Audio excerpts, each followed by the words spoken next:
Welcome back. Our next guest has upgraded Oracle shares to a buy. The stock rising today more than 9% in response. And our guest attributes this rating change to his updated view on OpenAI. So let's welcome Gil Luria, head of technology research at DA Davidson. Good to have you join us. Thanks so much. Thank you. So I was going to ask, what's behind your decision to upgrade? It's partially maybe or fully because of OpenAI. Can you explain? Yeah, that's the biggest reason. The market has decided that Google is the only winner in AI, and that the whole complex of companies around OpenAI are just not going to win as much. You can tell that by the stock performance over the last 6 months, where Google has significantly outperformed NVIDIA, Microsoft, Oracle, and CoreWeave. And we argue that that's not necessarily the case. The race is still on, and OpenAI has room in that race. They've done a few good things. One good thing they did is really focus on the two most important parts of the business: having a great frontier model, and then having a support for ChatGPT, including turning on ads there. That's a good decision to be focused. The other thing that's happened is, because there's the perception that Google's running away with AI, Microsoft, Amazon, and NVIDIA now have a very strong incentive to invest in OpenAI. So it looks to be able to raise up to $100 billion of additional capital by the end of March. And then finally, OpenAI is looking to introduce the most advanced model over the next few days and weeks.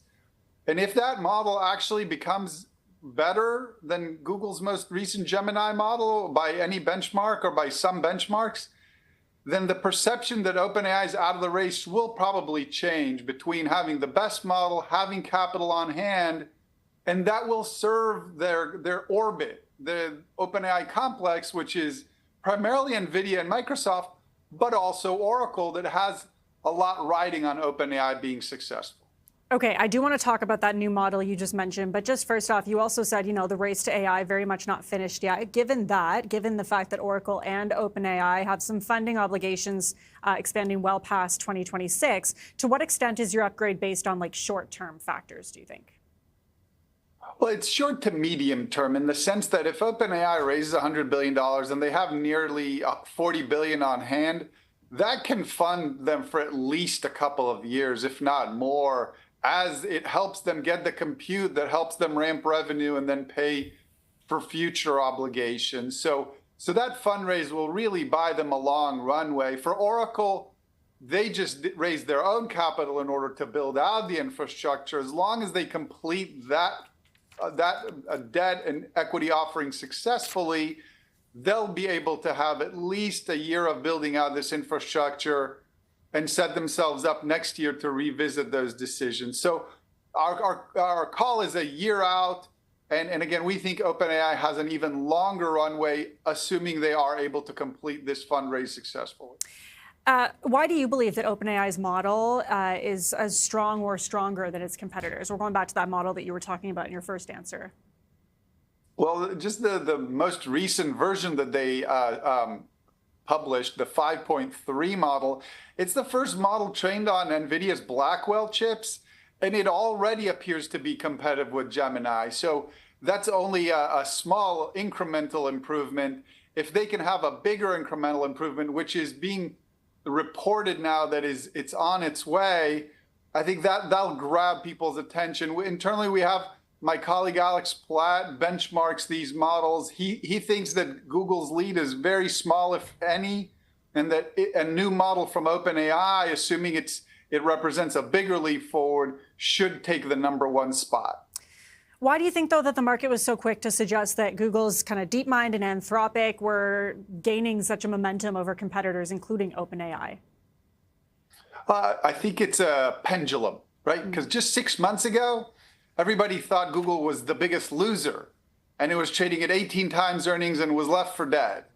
And then Gemini worked out, and Google Cloud started to accelerate, and there was talk about selling TPUs externally. And the narrative just shifted all the way to the other extreme, which is Google is the only winner. We think reality, as is in many cases, is somewhere in the middle. It's not a loser. It's not the only winner. It's a winner based on the fact that it has a great lab. It has the chips. It has the cloud. And they can deliver on those things. It's just that the race is not nearly over. I know we were talking about this today, OpenAI's decision to introduce ads on its platform. I know you say this is important for monetization, reducing cash burn, but could this maybe hurt OpenAI in the end when some competitors don't have ads? Not if they do it well. Let's not forget, Google's already presenting us with ads on the way to Gemini. It's not in the chat, which is what Anthropic was trying to poke fun at OpenAI, the Super Bowl yesterday. It's around the chat. It's before the chat. It's after the chat. Those are the types of ads we're going to see. We're not going to see ads in our conversation with ChatGPT. And as long as ChatGPT and OpenAI keep it like that, where you're seeing in the free version ads on the way to the chat or after the chat, they're not going to hurt themselves because consumers have gotten accustomed to this with Google. Not just Google search, but also Gemini. You're seeing a lot of ads on the way to your chat with Gemini. Consumers are okay with that as long as the chat's not about the advertising process. And just lastly, before I let you go, very quickly, do you not think that this is maybe the future anyways of AI platforms having ads on their platforms, like for many companies, even though Anthropic said that they wouldn't do that? In the free version, I would expect this is a lot like streaming. There's going to be a paid version, a subscription version that's ad-free. And then if you want the free version, you'll have to see at least some ads. That's the normal balance that's been struck on the internet for many years. This is just another iteration of that. Okay, that's all the time we have. Gil Luria, Head of Technology Research at DA Davidson. Really good to have you join us. Thanks so much.